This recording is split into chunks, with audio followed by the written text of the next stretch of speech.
Hi everyone. तो पिछले class में मैंने ज्यामिति स्टार्ट किया था, कंसेप्ट ऑफ सिमिलरिटी पढ़ाया था आप लोगों को। तो कंसेप्ट ऑफ सिमिलरिटी, समरूपता के बारे में बहुत सारे उदाहरण दिया मैंने। थेल्स साहब का जिक्र किया था। थेल्स साहब ने यूनान के रहने वाले थे, शौक था उनको ट्रैवलिंग करना और पढ़ना। तो वो पिछले क्लास में ही बता चुका हूँ। उन्होंने मिस्र गया और पिरामिड की छाया की लंबाई नाप नाप कर उसकी ऊंचाई को लगभग एक्यूरेट बता दिया था, लगभग बता दिया था। उसके बाद फिर साहब वापस आते हैं अपने घर, यूनान आते हैं। यहाँ उनके दिमाग में बैठा क्यों ना मैं एक पाठशाला खोल दूँ। तो उन्होंने पाठशाला खोला, उसमें बहुत सारे विद्यार्थी आए। उसमें एक थेल्स नाम के भी विद्यार्थी थे जिन्होंने आगे चल करके इतना नाम कमाया कि गुरु गुड़ चेला चीनी वाले कहानी सुने हैं आप लोग। तो ऐसा हुआ कि थेल्स साहब को बहुत पीछे छोड़ करके पाइथागोरस आगे निकल गए। तो आगे हम उसी ज्योमेट्री में पहले तो थेल्स साहब के प्रमेय को पढ़ेंगे, उसके बाद आगे जा करके हम पाइथागोरस साहब के भी प्रमेय को पढ़ेंगे। उन्होंने भी प्रमेय को लिखे हैं और सिद्ध किए हैं। तो आइए, पिछले क्लास में मैंने रोका था कि अकॉर्डिंग टू थेल्स के अनुसार सिमिलरिटी का परिभाषा दिया था मैंने। समरूप त्रिभुजों में किन्हीं दो भुजाओं की लंबाइयों का अनुपात हमेशा सदा इक्वल होता है, बराबर होता है, चाहे उसकी वास्तविक माप कुछ भी क्यों न। उसके आधार पर बहुत सारे उदाहरण भी दिया था। तो थेल्स साहब के आधार पर दो वर्ग एग्जाम्पल देता हूं मैं।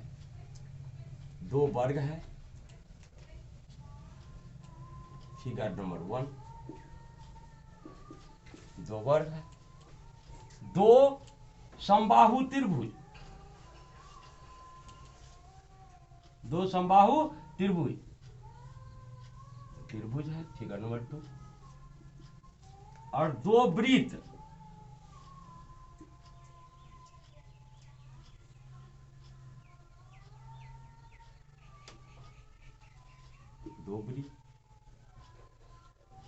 तथा दो रेखाखंड, ये है रेखाखंड, फिगर नंबर 3, फिगर नंबर 4। ये सभी आकृतियां जो है सो सिमिलरिटी का उदाहरण है।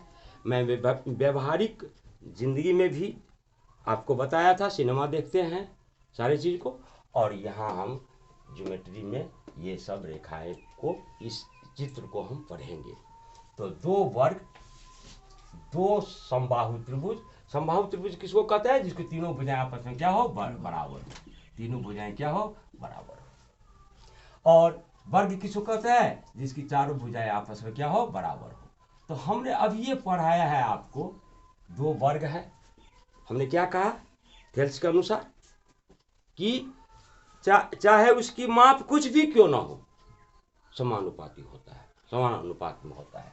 तो ये समरूपता का उदाहरण है। दो वर्ग, दो समबाहु त्रिभुज, दो वृत्त, चाहे बड़ा हो चाहे छोटा हो, दो रेखाखंड, चाहे बड़ा हो छोटा हो, हमेशा समान अनुपाती में होते हैं। ये थेल्स साहब के अकॉर्डिंग हमने पढ़ाया था। तो आज हम उसी थेल्स साहब के प्रमेय को हम थ्योरेटिकली पढ़ेंगे। तो चलिए हम थेल्स साहब के प्रमेय को पढ़ाने जा रहे हैं। सिमिलरिटी का उदाहरण आपने देखा, बहुत सारे उदाहरण दिखलाया। औजार बक्स में त्रिकोणिया होता है, जोरमा बच्चा होता है, बहुत फिल्में होते हैं। तो ये समरूपता का व्यवहारिक जीवन में देखा था मैंने, आज प्रैक्टिकली देख रहा हूँ कि दो वर्ग, दो समबाहु त्रिभुज, दो वृत्त, दो रेखाखंड सिमिलरिटी होते हैं, एक दूसरे के समानुपाती होते हैं, चाहे आकार में कुछ भी क्यों हो। तो आज हम उसी थेल्स साहब ने ज्योमेट्री का पहला प्रमेय हम पढ़ाने जा रहे हैं, मैट्रिक के परीक्षा के को ध्यान में रखते हुए। और पहला प्रमेय that is very most important है, परीक्षा में पूछेंगे ही।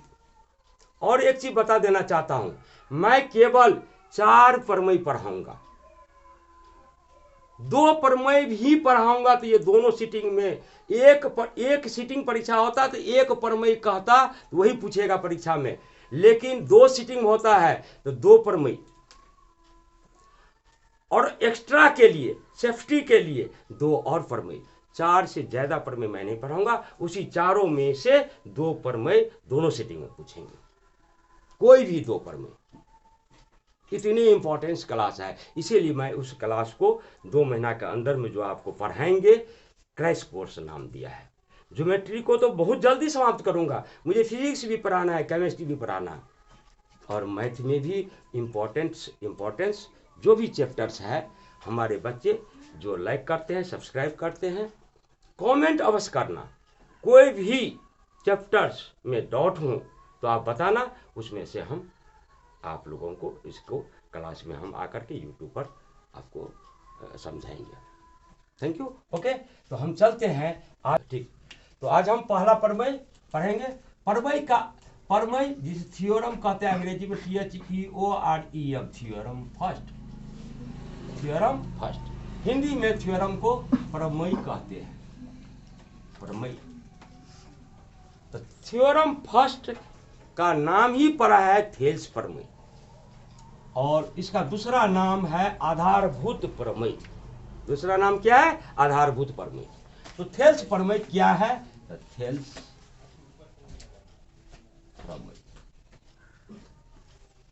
प्रमेय का स्टेटमेंट पहले देंगे आपको हम, उसके बाद प्रमाणित करेंगे। तो कोई भी प्रमेय को साबित करने के लिए 4 चीज इंपॉर्टेंट है, 4 चीज या 5 बार।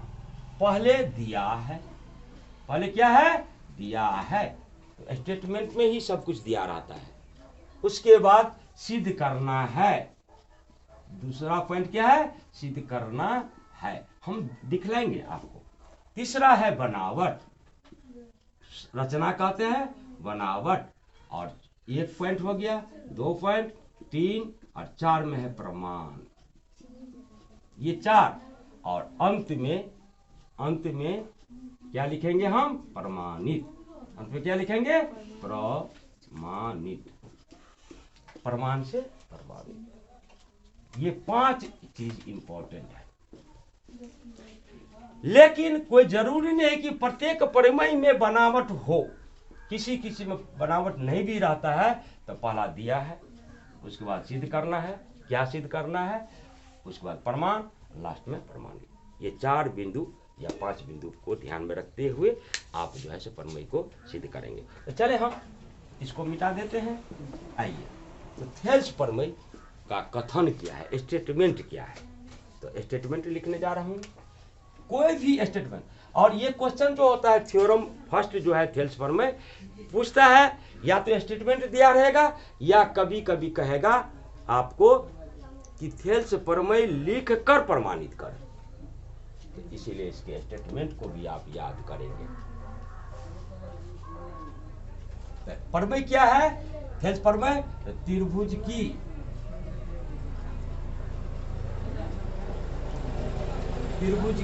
किसी भुजा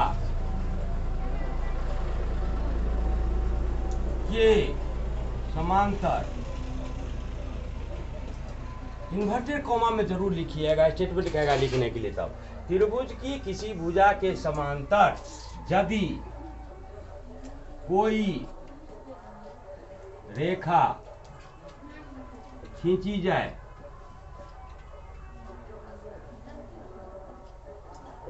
त्रिभुज की किसी भुजा के समांतर यदि कोई रेखा खींची जाए तो वह अन्य किसी त्रिभुज की किसी भुजा के समांतर, कोई एक भुजा के समांतर। तो त्रिभुज में कितने भुजा होते हैं? 3, तो बचा कितना? 2। तो वह अन्य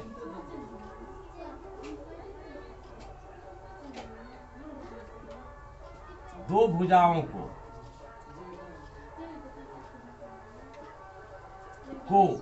समान अनुपात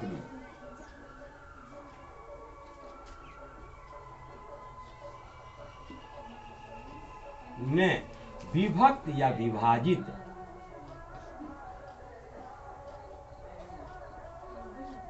करती है। ये है स्टेटमेंट। आपको परीक्षा में पूछेगा कि थेल्स प्रमेय लिख कर साबित करें, तो स्टेटमेंट आप लिखेंगे, थेल्स प्रमेय अंडरलाइन कर देंगे और इन्वर्टेड कॉमा ओपन है, यहाँ बंद है, साफ सुथरा अर्थों में लिखेंगे। और ध्यान रखिएगा प्रत्येक शब्द के बीच में बराबर का गैप होना चाहिए। लिखावट हैंडराइटिंग कुछ भी हो, लेकिन साफ सुथरा लिखोगे तो अच्छे नंबर आप पाओगे। तो ये है स्टेटमेंट। उसके आधार पर या नहीं तो प्रश्न में दिया रहेगा ये चीज आपको कहेगा प्रमाणित करना। 5 नंबर का पूछता है, तो आज हम थेल्स प्रमेय जो कि VVI क्वेश्चन है, VVI इम्पोर्टेंट 2023 के लिए, 23 के एनुअल परीक्षा के लिए ये वेरी इम्पोर्टेंट है। इसको भूलोगे तो दिक्कत हो गया शायद। अगला चूंकि अब सवाल जो पूछता है दीर्घोत्तरीय क्वेश्चन, वह 8 क्वेश्चन रहता है, इसमें से किन्हीं 4 को शायद जवाब देना पड़ता है, तो दुगुना सवाल पूछता है। तो कोई सवाल नहीं हो रहा है किसी चैप्टर से, तो मजबूरी का नाम गांधी जी, ये प्रमेय जो है सो गांधी जी की तरह है।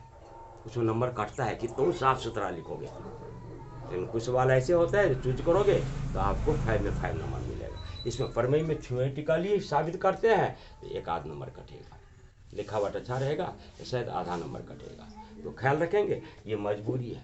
प्रमेय आसान होता है लोगों को लिखने में, कोई सवाल में हम फंस जाएंगे तो प्रमेय को चूज करेंगे, इन्हीं 4 को जवाब देना पड़ता है। तो चलो, तो ये हो गया स्टेटमेंट आपका थेल्स प्रमेय का। उस प्रमेय का दूसरा नाम है आधारभूत प्रमेय। अब हम थेल्स प्रमेय को साबित जो करेंगे तो उसके लिए जो है सो कितने बिंदुओं पर विचार करेंगे? 4-5 बिंदुओं पर। तो सबसे पहले सॉल्यूशन में क्या करेंगे, हम स्टार देकर के लिखेंगे और ब्लैक पेन से आप जो है सो एक खूबी और है, ब्लैक पेन से आप थेल्स प्रमेय लिखोगे। स्टेटमेंट भी ब्लैक पेन से लिख दो, ये बेटर है। लेकिन यहाँ भी हेडिंग कोई इंपॉर्टेंस है, हम प्रमेय को साबित करने जा रहे हैं। आपको क्या कहें, पहले दिया है, तो दिया है लिखेंगे, दिया है, इसको अंडरलाइन करो आप, अंडरलाइन। अब आप ब्लू पेन को पकड़ो हाथ में और फिगर चाहो तो फिगर भी बनो। दिया है में क्या दिया हुआ है, कोई त्रिभुज है, तो त्रिभुज क्या है, ये है त्रिभुज।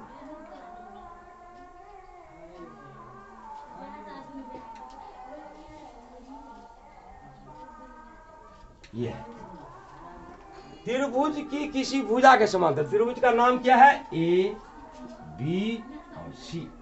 त्रिभुज की किसी भुजा के समांतर, तो त्रिभुज एबीसी है, उसके भुजा क्या है, बीसी के समांतर एक रेखा आप खींच दो यहां पर डीई। त्रिभुज की किसी भुजा के समांतर यदि कोई रेखा खींची जाए, तो हमने कौन रेखा खींचा है, डीई, तो वह अन्य 2 भुजाओं को, तो अन्य 2 भुजा क्या है, ए बी और ए सी को 2 बिंदुओं डी और ई पर, इस पर प्रतिच्छेद करता है या काटता है। तो ये जो अनुपात होता है ए बी बटा डी बी और ए बटा ई सी, ये हम जो है क्या होता है, समान अनुपात में होता है। तो आप ध्यान से देखोगे कितना दिया हुआ है, तो त्रिभुज है कि भुजा के समानांतर यदि कोई रेखा खींची जाए, यहां तक दिया है, यहां तक दिया है, और सिद्ध क्या करना है, तो वह अन्य 2 भुजाओं को किस अनुपात में, तो तिरछी लाइन में दिखलाता हूं मैं, ये साबित करना है। सीधी लाइन दिया है, तिरछी लाइन सिद्ध करना है। आपको समझना, परीक्षा में नहीं लिखना। तो दिया क्या है, तो आगे चल, क्या दिया है, ए बी सी,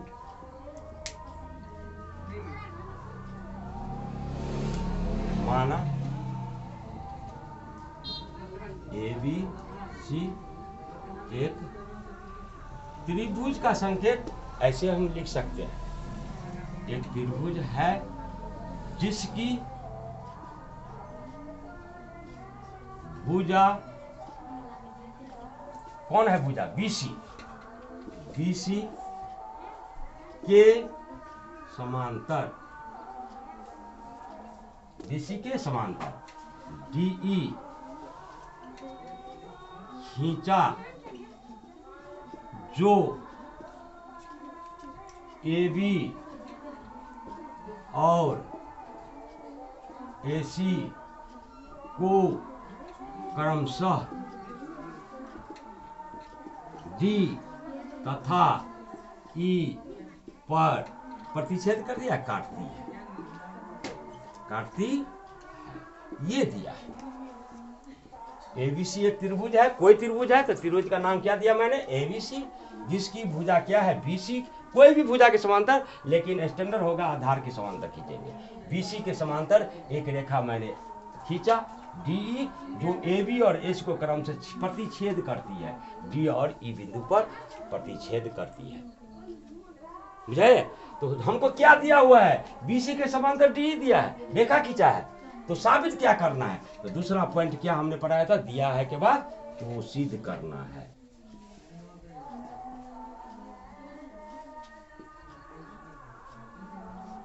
सिद्ध करना है, अंडरलाइन कर दीजिए। हम ब्लैक के पेन से लिख रहे हैं, अभी ब्लू पेन मेरा नहीं चालू है, तो चलिए क्या सिद्ध करना है। हेडिंग ये दिया है, सिद्ध करना है थेल्स प्रमेय। आप ब्लैक पेन से लिख सकते हैं, अंडरलाइन भी कहीं पर जरूरत पड़ेगा, यहाँ नहीं लिखेंगे, लेकिन यहाँ पर दिया है तो सिद्ध करना है।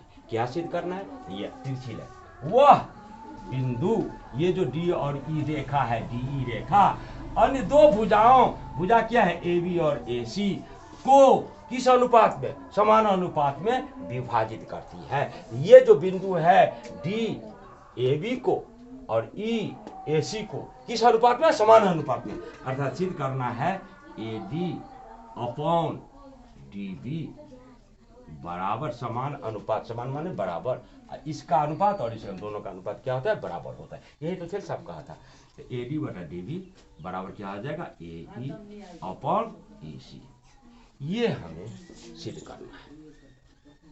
चले, अब उस दिया है हो गया, तो सिद्ध करना है हो गया। उसके बाद हम कहाँ आएंगे? बोल, बनावट। कहाँ आएंगे? बनावट। तीसरा पॉइंट है बनावट। बनावट को हम हिंदी में रचना भी कहते हैं। बनावट में क्या है आप देखोगे। बनावट में हम क्या करते हैं? D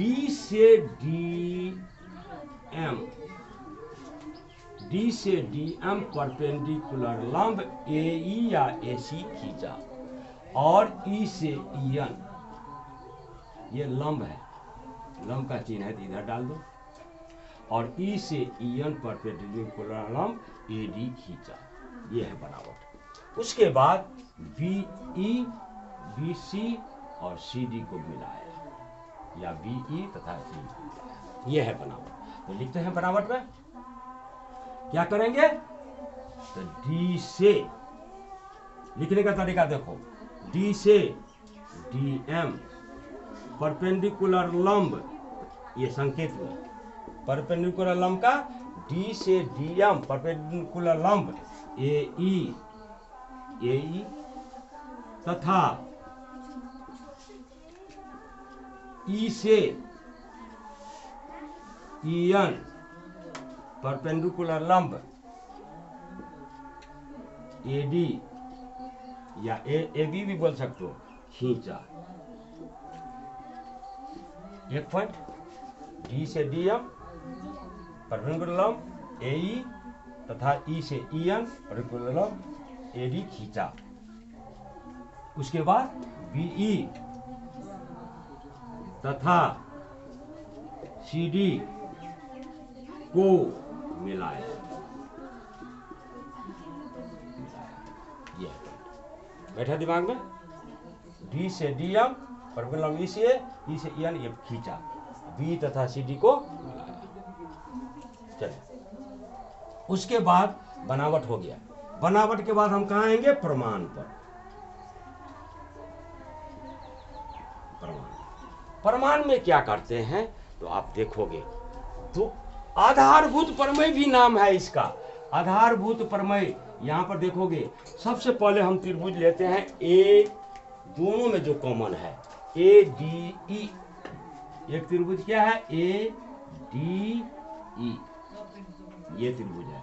अब दूसरा त्रिभुज यहां पर देखिएगा डी बी ई, इस त्रिभुज को लेते हैं। दो त्रिभुज पर विचार करोगे, एक त्रिभुज है आपको ए डी ई, दोनों त्रिभुज में काम आएंगे। उसके बाद डी बी ई, इसको हम हैचिंग करके दिखला देते हैं लाइटिंग में, ये त्रिभुज है आपका, उस पर गौर करो। तो प्रमाण में एरिया ऑफ, ये ऑफ बताएंगे हम, triangle A D E upon area of triangle D B E, ये आर से क्या होता है एरिया, एरिया माने क्या होता है क्षेत्रफल, किसका क्षेत्रफल त्रिभुज का। पोस्ट का मतलब क्या होता है of, area of triangle A D E upon माने बटा, upon area of triangle D B E, दोनों के क्षेत्रफल का अनुपात हम निकालने जा रहे हैं। तो चलो हम देखते हैं area of triangle A D, त्रिभुज का क्षेत्रफल क्या होता है आप ही लोग बोलो, 1/2 आधार गुणे ऊंचाई,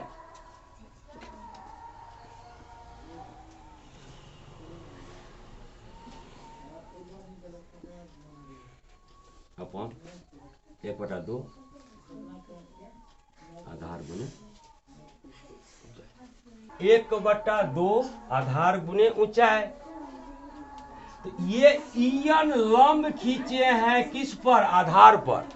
तो आधार क्या हो गया एडी, 1/2 गुने आधार क्या हो गया एडी, गुने इसकी ऊंचाई ये जो खींचे है ई है, अपॉन, अब इस त्रिभुज का क्षेत्रफल निकालेंगे 1/2 गुने आधार क्या है डीबी, गुने ऊंचाई क्या है ईएन ही इसका ऊंचाई है ईएन। अब 1/2 से 1/कोट ईएन कट गया तो क्या बचेगा एडी अपॉन डीबी, एक समीकरण हो गया। ये चीज हमने जो सिद्ध करना है इसमें ये आ गया। सिमिलरली इसी प्रकार अब त्रिभुज वही रहेगा लेकिन दूसरे तरफ जो लंब डाले हैं, तो एरिया ऑफ ट्रायंगल, ट्रायंगल क्या है एडीई अपॉन, अब इस तरफ के ट्रायंगल को हम किस तरह से दिखलाएंगे, यहां से दिखलाते हैं। ये ट्रायंगल क्या है E, area of triangle DCE, area of triangle DCE बराबर सिमिलरली है।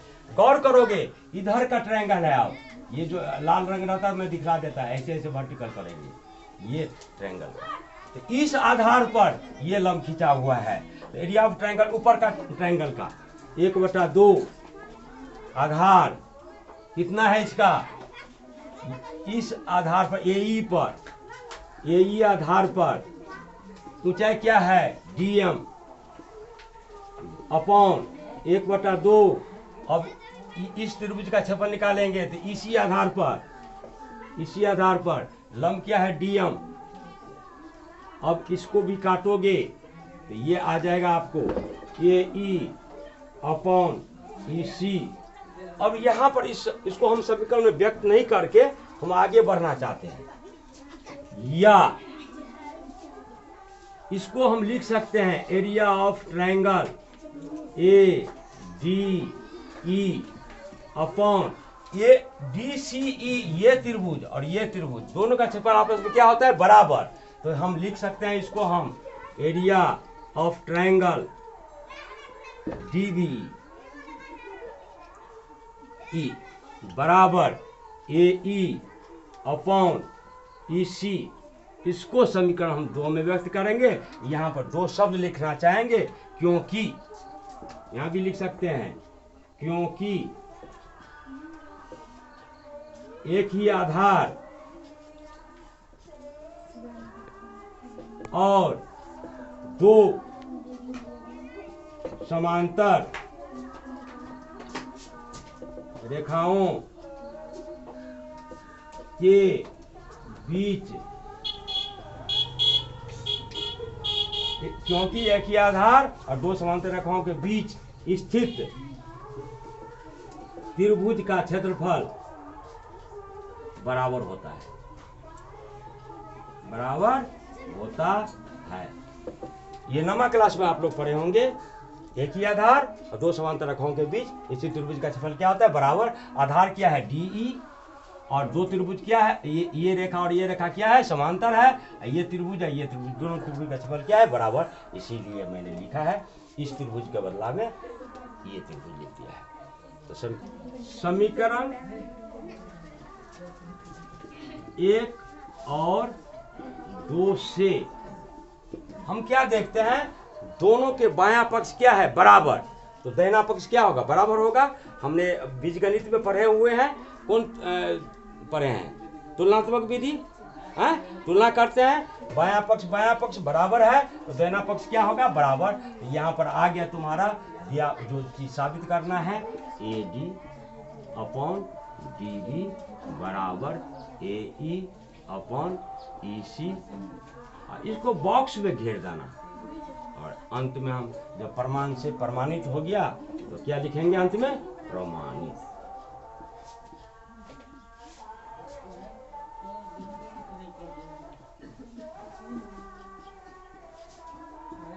ये है आज का थेल्स प्रमेय, बहुत इम्पोर्टेंट है। अब हम तो ये है थेल्स प्रमेय, बहुत इम्पोर्टेंट है परीक्षा के पॉइंट ऑफ व्यू से। तो आज हमने थेल्स प्रमेय पढ़ाया हूँ, जिसका दूसरा नाम है आधारभूत प्रमेय।